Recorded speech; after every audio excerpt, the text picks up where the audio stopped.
morning, and welcome to hour two of As Goes Wisconsin. Greg Bach is on the board, and I'm so excited about the guest we have in studio.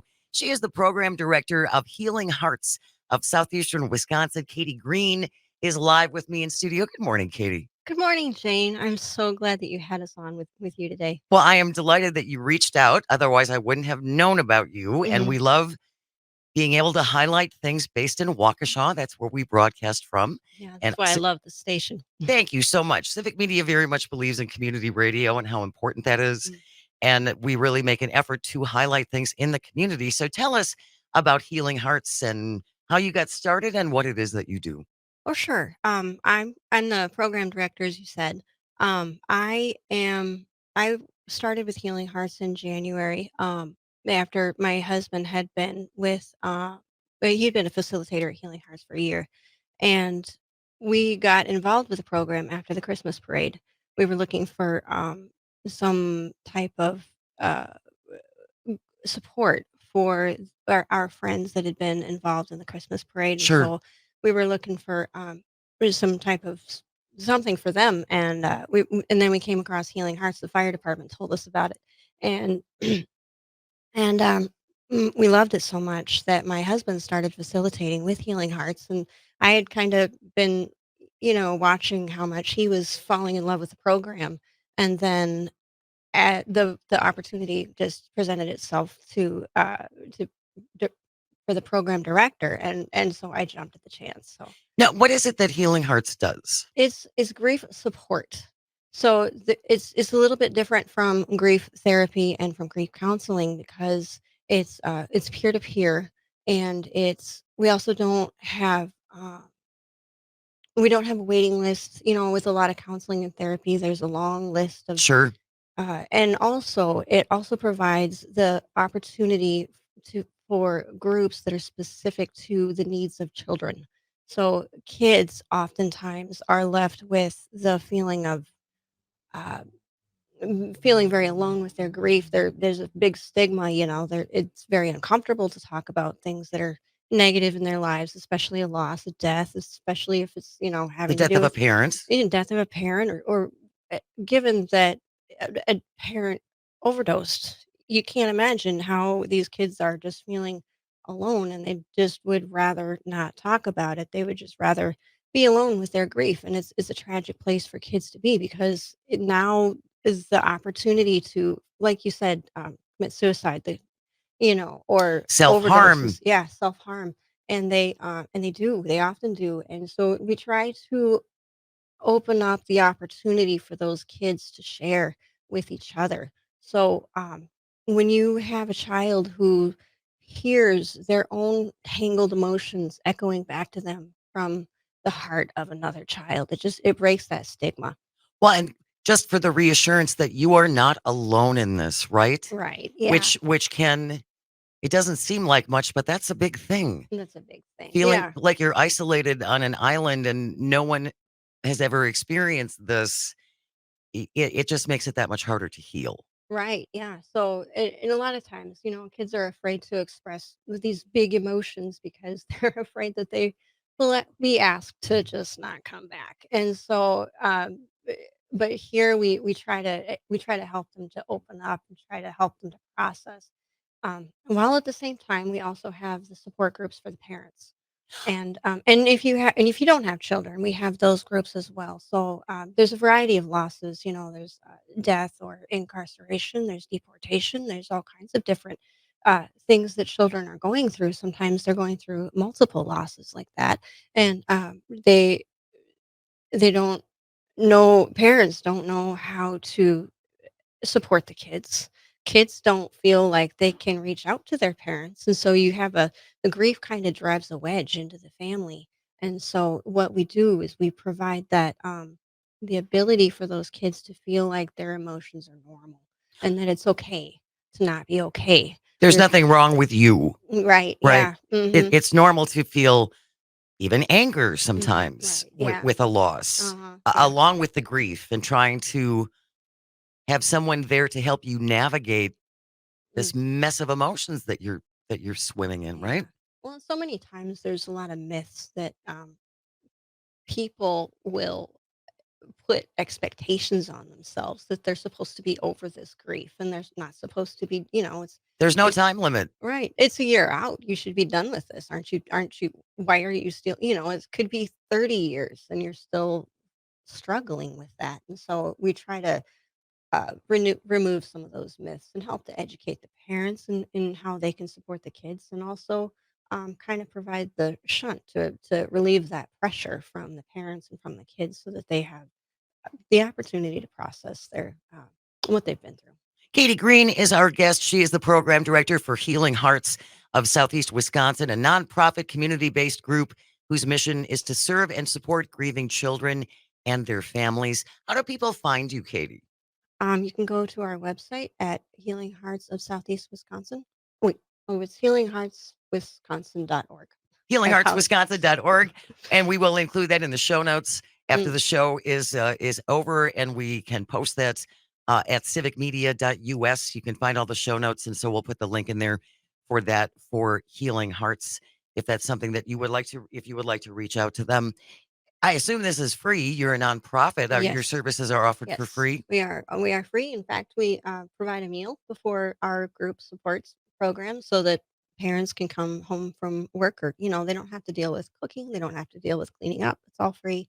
Of course, we provide the facilitators have curriculum that they go through, and so there's a program. And a lot of times, our facilitators, because they're all volunteers, and so many times they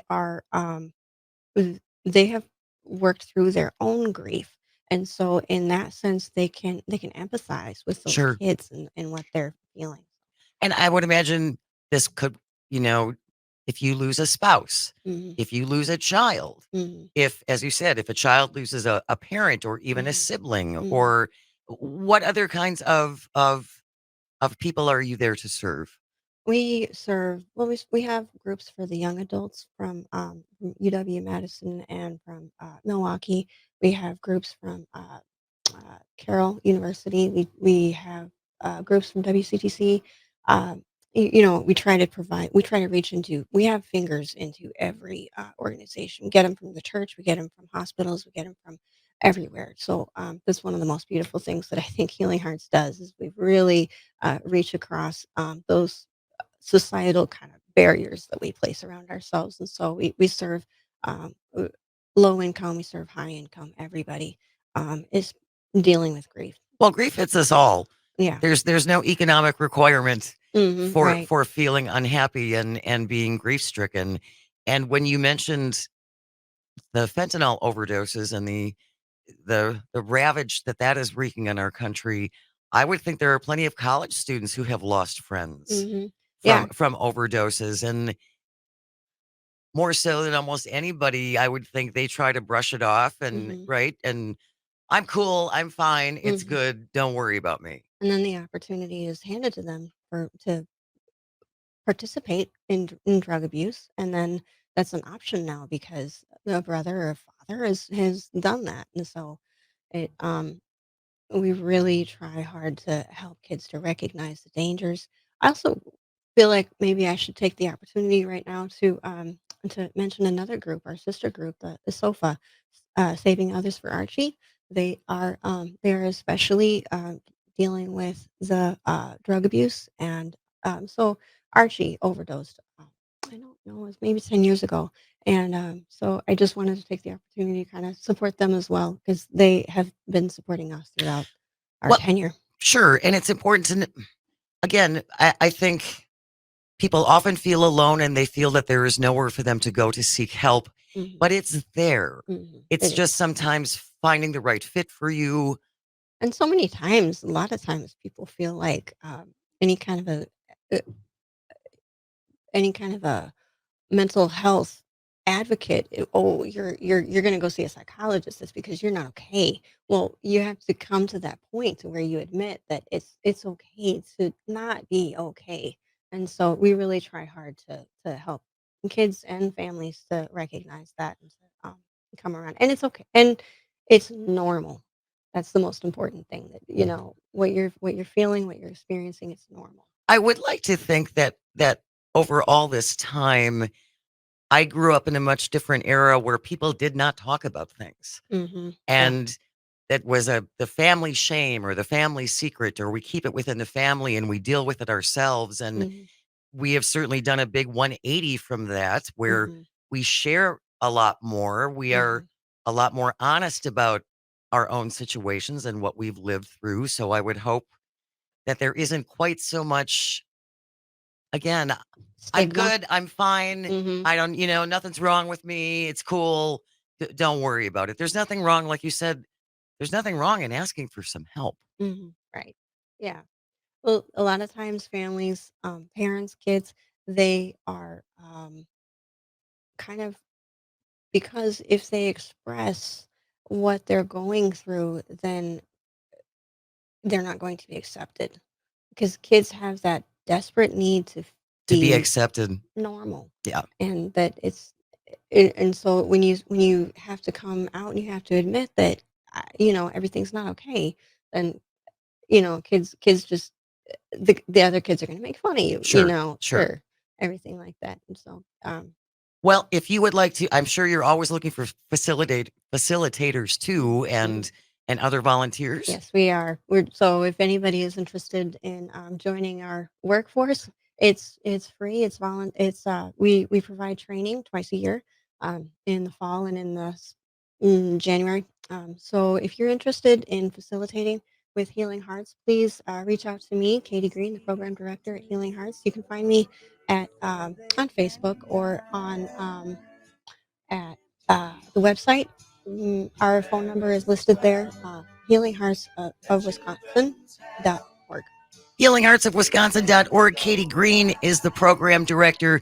Please take advantage of the support that they offer. And if you are looking for some way to get involved in your community, this would be a Mhm. wonderful, wonderful way to do it. Katie Green, thank you so very much for stopping in live today in the studio. Stay Thank you so close. much for having me. You're listening to As Goes Wisconsin on the Civic Media Radio Network. Welcome back to As Goes Wisconsin. Jane Matnier in for Kristen Bry. Greg Bach is on the board coming up at 11:33. We love this guy. He's the bug guy. He's the head of the Insect Diagnostic Lab at UW-Madison. PJ Liesch will be joining us to talk about the spotted lanternfly, Greg.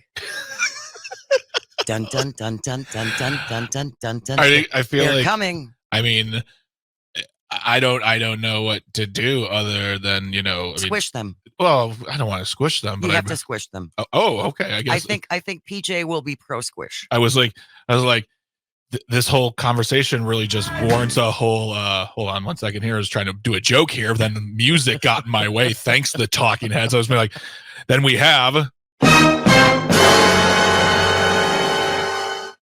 I love the dun dun. Me too. I want to incorporate more of those sound effects for this show without turning into like a morning zoo show. Yeah. And if you have questions for PJ, I'm sure he would be happy to take some. You can always text him at 844-967-2789. He knows so much about bugs. So if you have an insect infestation of some kind or questions about what's going on in your garden, he is the go-to guy. He's the person you want to talk He's to. the guy. He's the guy. He's the guy. Speaking of guys I'm and gals, yeah. how was the Milwaukee Comedy Festival? The Milwaukee. Okay, so the Milwaukee Comedy Festival, the 18th annual, is finito. It's In the done. books. It's in the books. And it was probably the most exciting one I've ever done. Really? Oh my gosh, it was. All the shows were great. The comics were fantastic. Really well attended. Went to the Pabst Theater to a nearly sold out room. That's such a cool space. Oh my god, it's beautiful. Yeah, the Pabst Theater is amazing. And so I got to see Kyle Kinane, he's one of my favorite comics. Shout out to Kyle Kinane. If you're listening, you are not. If you're listening, for being a part of this and being in the show and being part of the festival. And I got to also see my friends Reagan Niemola and Rich Demore. Also, they opened for him and they killed it. They did so well. But every show was great. Every show was well attended. The people there were fantastic. The comics energy was great.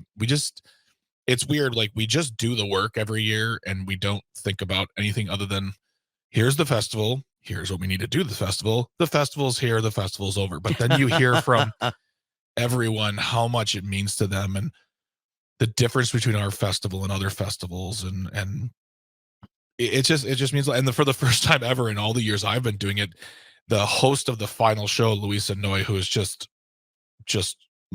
you would love her. You would love her, Jane. She brought us, all three of us, on stage, Caitlin, Matt, myself, and they gave us flowers. Oh, how nice. And so that was very, very sweet. Well, So, I mean, now that it's over, because you guys pretty much start now on working for next year. Well, so what we do is after we're done today, we're gonna get together for a meal. We're gonna have some drinks. We're not gonna business talk so much as just kind of like have some fun, relax a little. And then usually around November, December, we start, because we got to start booking for the club for next year. So we give ourselves about 6 weeks off. And then we just start, sprinkling here and there. And then before you know it, end of February, the submissions are up. And then we're off to the races again. So, well, enjoy your 6-week break. I shall. I shall stuff it with work. And work. And some naps. I think there's I'm going to sleep so much. Yeah, catch-up naps in your future. Yeah. Speaking of comedians, we have one of our favorite guys is going to be joining us tomorrow. I'm very excited to talk to him again. Corey Ryan Forrester. Oh, yeah. Comic from down south. Mm-hmm. One of the redneck liberals. A redneck liberal, along with Trey Crowder. And they are out with a book, correct, Greg? Yeah, it's called Down Here and Over Yonder? Yes, there we go. Down Here and Over Yonder. I read the book last week. Oh, you did? Yeah, it's a travel log. It's about their travels all over the country and all over the globe. Going to different. They talk about going to England and Scotland, cultures and how they mesh and how they differ, and it's just a lot of fun. It's a really fun book. Trey and Corey wrote this one. I know that Drew is another partner of theirs, but he's not on this book. It's just the two guys. Trey and Corey, and we're looking forward to having Corey back on. He was just like, yeah, I'll do whatever you want me to do. Oh, yeah. He was, the last time we spoke, he was so much fun. And if you're listening and you lean more to the right, don't think that he's going to come and just bash Republicans, because the last time Corey was here, he even said, liberals are annoying. Yeah. Liberals are annoying. We are. We are so annoying. At least we can acknowledge it. Yeah. Right? And I don't blame Joe Biden. See what I did there? Oh, I do. I see what you did there. Funny. All right. Well, again, coming up, we have the bug guy, the head of the UW-Madison Insect Entomology Diagnostic Lab, PJ Liesch, joining us at 11:33. You know how much this stuff excites me. I know. Like, do you, in like your spare time, study, or like, I mean, I feel like you should be a birder. Like, if you should, like I've been a birder for 30 years is a sentence that should come out of your mouth. Except that would be a lie. Well, yeah, but I also feel like, it's time to start taking up some hobbies too. Birding. I would do that. I know you would. I would do that. I think you should. All right. Well, and then I might have to get a net, and then I'll be catching bugs, and I'll need jars and nets and for my bugs that I will then take to PJ Liesch, who is coming up next. Oh, you're good. We have the bottom of the hour news on the way. Good. Stick around. We will be here on the other side of the break. This is As Goes Wisconsin. You are listening to the Civic Media Radio Network. Welcome back to As Goes Wisconsin. Jane Van there in for Kristen Bry. Greg Bach is on the board, and a repeat guest here on As Goes Wisconsin. So happy to have him back. He is the head of the Insect Diagnostic Lab at UW-Madison, and he is known as the Bug Guy, PJ Liesch. Good morning. How are you, sir? So nice to have you with us. I don't think he can hear us, Greg Bach. That is very odd. His microphone is on. Yep, he says he's not getting any audio. We will have him call. Yes. Because live radio, folks, you're hearing it right now. Because the reason we have PJ on is to talk about the spotted lanternfly knocking on the door of the Badger State after it was detected in Illinois last week. This is from the Wisconsin State Farmer, this article. The invasive species native to southern Asia is now in 16 states, first found in North America and Pennsylvania in 2014. It is spreading through the mid-Atlantic into the Midwest. Michigan also had its first spotting last year. All right, we got PJ on the phone? We do. I'm here. Excellent. So the spotted lanternfly, PJ. What does this little critter do, and why is it so bad?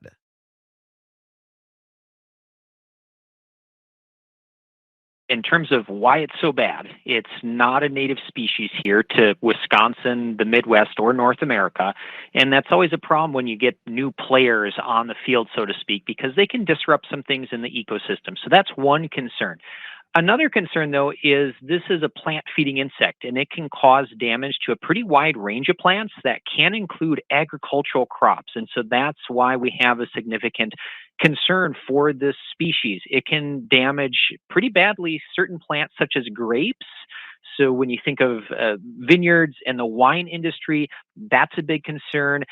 Where this insect has been longer than the Midwest, out in the Mid-Atlantic states, places like Pennsylvania, we know vineyards out there have had some significant issues with it. And if you're a vineyard manager, all of a sudden you're having yet another pest to deal with. Maybe you have to spray more pesticide just to produce the same grape yield and things like that. So there's concern with grapes.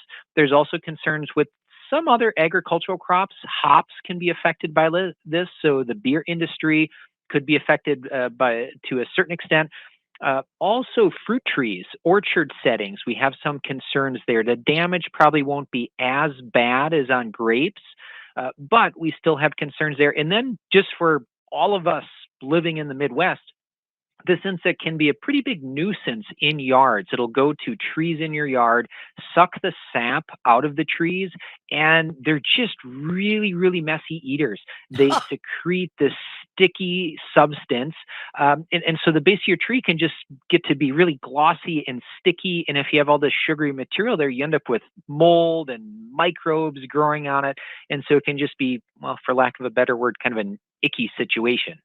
Well, and that it certainly can't be healthy to have mold growing on your trees, and that must impede the tree's ability to care for itself too, right? Well, maybe to a certain extent. We actually have a whole bunch of microbes out in nature that are ubiquitous, and if they have the right conditions, they just pop up. Now, this would be going on more on the base of the trunk of the tree. So if it were coating the leaves and blocking sunlight and photosynthesis, that'd be a little bit different. So I think of it more as the kind of the ick factor. Some good news we've learned, because this insect has been in the country over a decade now, that it's probably not going to kill trees outright. That was an initial concern. Is it going to come in and just kill trees? We now know that's probably not the case. But again, it can make things really messy. And I've seen photos from colleagues out east where trunks of trees just have hundreds or thousands of these, and they're decent sized insects. I've actually got one here. I'll hold it up for the webcam. It's about an inch long.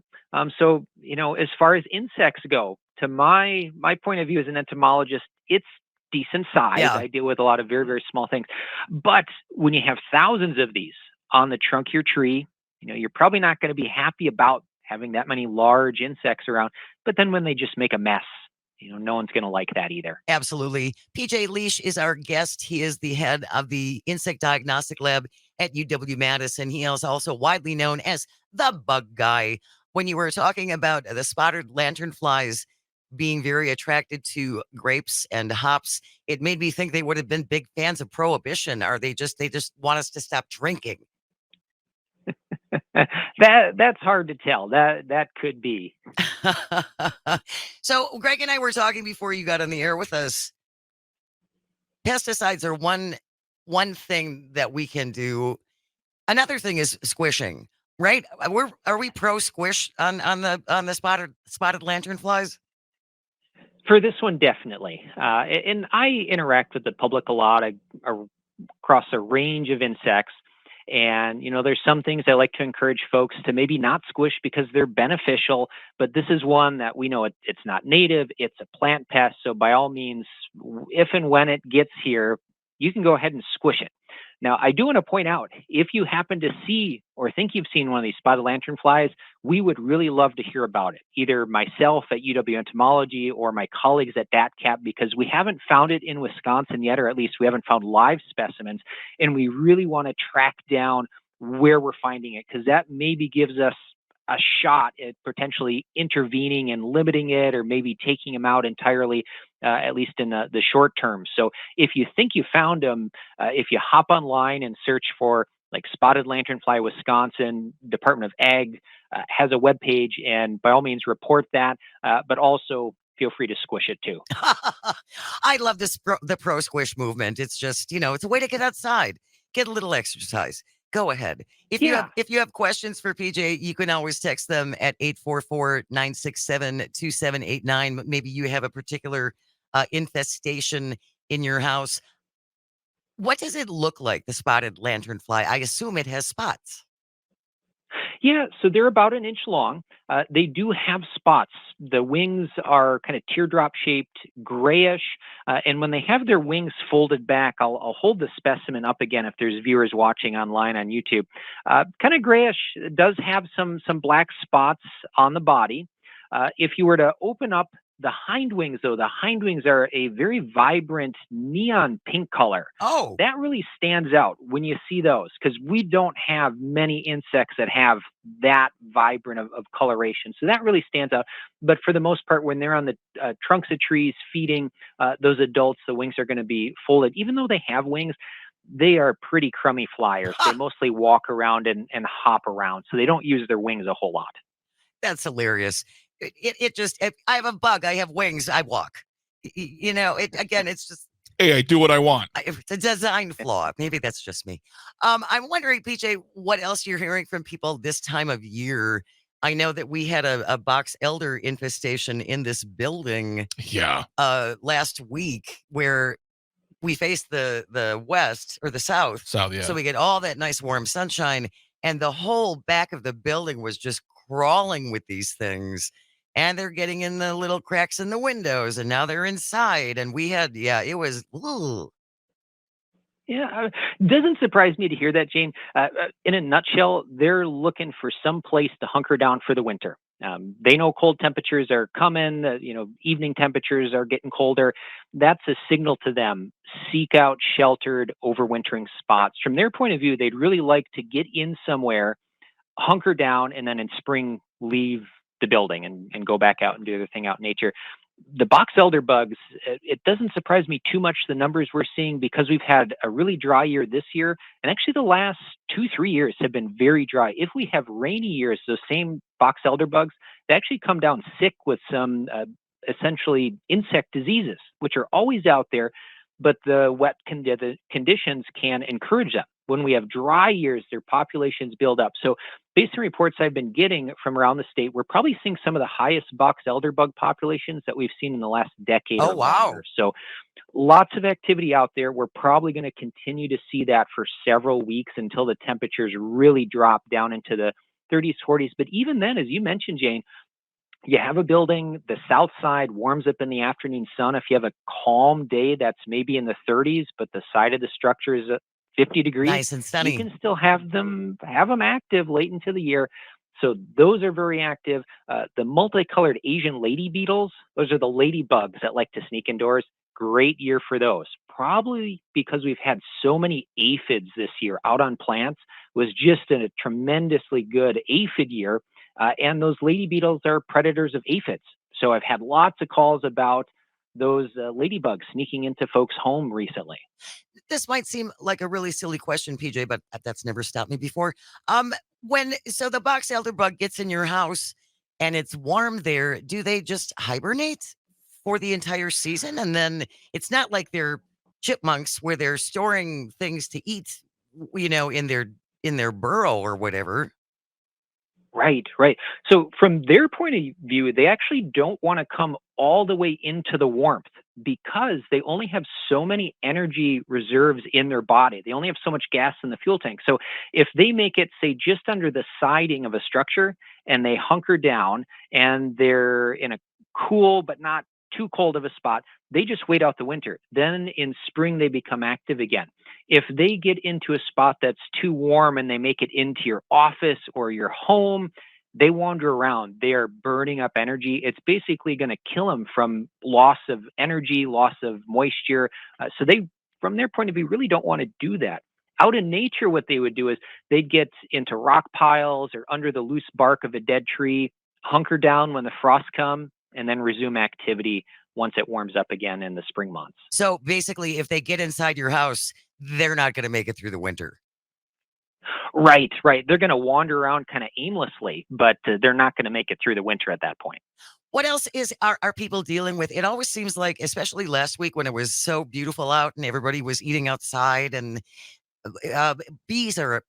It's bee season now, and I like bees. I'm pro bee. I'm pro pollinator. But the yellow jackets and the wasps, those are bad bees. Yeah, well, I guess a small clarification. So they get mistaken for bees. They're technically not bees. The yellow jackets are a type of wasp, but it's a common theme that someone will email or call me and say, "Hey, I was mowing my lawn and angry bees came out of the ground." Well, the only bee that would nest in the ground like that would be bumblebees, and most folks recognize those. And usually with bumblebees, you give them enough room, you're fine, they're fine. But yellow jackets, it has been a really, really good year for yellow jackets. Lots of activity, even into the recent days. With the cooler temperatures we're having now, I'm expecting that should drop off their activity. If we warm up again in a couple weeks, we might still see a little bit more activity, but they have had a really, really good year out there. I've had lots of situations, including my own yard, where I had not just one nest, but two nests in my yard Oh to deal boy. with. So yeah, and they can really sneak up on you. I think with the dry weather, we weren't mowing our lawn a whole lot, and so one day I look out my son's window and there's a very active nest, dozens going in and out from the ground. So I had to deal with it in a case like that.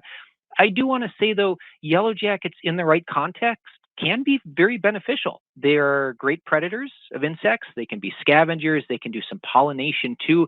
But you kind of have to draw that line in the sand. If you've got a nest in your yard that you go by, or the kids or pets go by, and there's going to be stings, you might need to do something about it. But in other cases, if that nest is in like the back corner, in the back 40, you got a big yard, you can just let it go because they naturally die out in the fall. Oh, they do.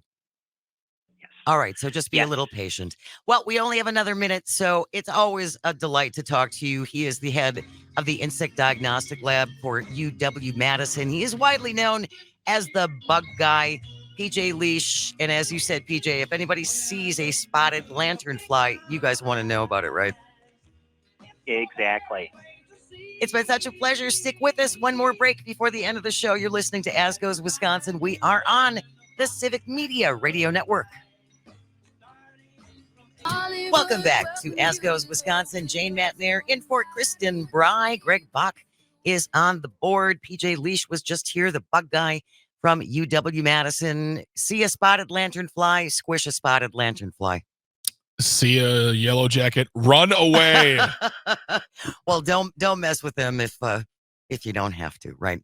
Great bumper music. Love the chicks. Love the chicks. They are so wildly talented. Oh. Natalie Maines has one of the best voices, I think, ever. And no matter how poppy they tried, not that they try to be, no matter how poppy they may be perceived as, they're still a country group. They are. They are still 3 country gals who are having a blast doing what they're doing. I mean, the fiddle, I don't know which one plays the fiddle, but they are just all such incredible musicians. They really are. Oh my gosh, yes. So, Greg Bach, you and your wife have talked about adopting a dog. We have. Are you any closer to that? We are not. What is the sticking point for you? I mean, honestly, it's about really sitting down and making a real plan and budgeting the money, because there's a specific dog that she wants to get. She's very cognizant of her friends and people with allergies, and she wants a hypoallergenic dog. And she has her heart set on a Maltipoo. Okay. And those aren't exactly dogs you're finding in rescues. Those are more, and please do not yell at me. Anyone listening, don't yell at me. I got yelled at enough just for the conversation, but we have to see our option.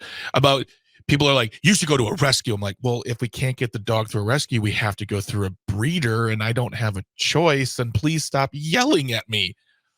I think people's hearts are in the right place. Not when they're yelling at me. Well, not if they're yelling at you. And again, as you said, that's not always an option for everyone. Yeah. So it's really just about also delineating responsibilities, because as I've said in the past, my wife works from home, and that would a lot of that responsibility during the day would fall upon her. Sure. And I'm coming home at like sometimes 11, 12, 1 o'clock in the morning. I don't want to walk a dog. I'm just tired and I want to go to sleep. And you have to, right? I mean, that's what happens. They have to get walked. It's like a furry child. It's not as easy. But it is. It's not like having a cat. You can't treat a cat like a dog. It just doesn't work that way. They can be very labor intensive. Yeah, absolutely. And that's one of the reasons why we don't have a dog right now, because we want to be in that place where we're absolutely ready to take on all the responsibilities. Well, there is an article that I am having trouble linking to right now about 104 golden doodles that are currently up for adoption in Green Lake, Wisconsin. This was apparently after a breeder just got overrun with dogs. And because golden doodles too, from what I understand, are hypoallergenic. And golden doodles are also a dog of the Becker family, which is my wife's family. Oh, really? Her cousin has one. Her aunt has one. Love golden doodles. I have friends who have golden doodles, and they adore them. They're great, but they're also huge. They're bigger dogs. Yeah, and I know that I'm gonna have to give up space in the bed then. Well, this article from Fox 32, Wisconsin Animal Shelter has 104 golden doodles just about ready to be adopted. Oodles of doodles. Boodles to that. Oodles of doodles in central Wisconsin. The Green Lake Area Animal Shelter is swimming in golden doodles after a breeder became overrun with dogs. The breeder has not been cited for not having a valid license. That might be something you would want to look at. At least 104 of the dogs, from puppies to adults, will soon be up for adoption. This isn't apparently the first time the shelter has dealt with this kind of situation. Medically, they're all fine, which is good. They say some will take some time to be socialized. You can fill out an application as they become available. The adoption fee is $250. And again, oodles of doodles at the Green Lake Area Animal Shelter if you are interested in looking for an addition to your family. Maybe I'll talk to Bridget about that. But did you say that the breeder didn't have a license? It says, the breeder has been cited for not having a valid license. Consequences of your actions. Consequences of your actions. Sounds like a song. Should be a song. Consequences of your actions? Yeah. We'll work on that. Yeah, we'll get to the chicks. They'll make it huge. Oh, that would be awesome. Well, we only got a couple of minutes left. I did want to I'm going to be a little braggy. I got to hold baby Francis yesterday. There's a difference between bragging and what you're doing right now, which is grandstanding. Okay. I had a very busy weekend, and I had listen. Okay, Civic Media friends, you listen to me right now. I had the invite. I wanted to go. He did, but I was so tired, and I didn't want baby Francis's first sight of this bearded blob to be one tired man. I wanted light in my eyes to shine within hers. To see the best Greg possible. Which is 6 out of 10 at best. Well, no, stop it. And trust me, she's not really focusing so much right now. Yeah. She's only, a week and a half. She's a week and a few days old. She's a beta. She is a baby. She is so cute with her big head of hair. And I held her for about a half an hour as she was sleeping. And it's just, and again, I haven't spent a lot of time around babies or just babies in general. They're the best. They are the best. And watching her sleep, and all the facial expressions that cross her face. 1 minute she's frowning, and the eyebrows are working, and then all of a sudden she smiles, and then all of a sudden there's she looks really crabby, and then there's a big yawn, and I can just see how people would never get anything done. I would just stare at her all day. I mean, was she sleeping with the baby because the little baby snores? She's pretty quiet. Yeah. Okay. All She's right. pretty quiet. That is definitely not Bryce Sampson brand right there. Well, she's only a week and a couple days old. I don't know. I'm sure she'll become more vocal as time goes on. But Wednesday is the plan. Mama Kristen's going to be either out here or joining us from home. And hopefully she will share we'll let Francis take the stage just for a second or so. That's supposed to be Wednesday at 10:30. We will keep you posted on that. Tomorrow morning, Dominic Salvia will be my co-host for the entire show. Make sure you join us. Dan Schaefer will be here. Corey Ryan Forrester, the comic, in hour number 2. All kinds of things coming up. And stick around. The news is next, followed by William Walters and Town Call. Keep it right here. Listening to As Goes Wisconsin. This is the Civic Media Radio Network.